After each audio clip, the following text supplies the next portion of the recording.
Hi guys, magandang hapon. So ito yung last day ko dito sa Analog.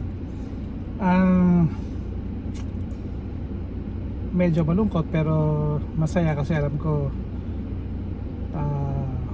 meron naman tayong pupuntahan na mas maganda. Siguro. But anyway, thank you Analog. Maganda naman yung naging nangyari sa akin dito. Hindi naman tayo pinabayaan ng company, and besides marami tayong mga naging kaibigan dito na talagang masasabi mong kaibigan. Maganda yung samahan. But for now, I need to move on, uwi, empake, and then that's it. Start of another chapter of my life, my career. Alright guys,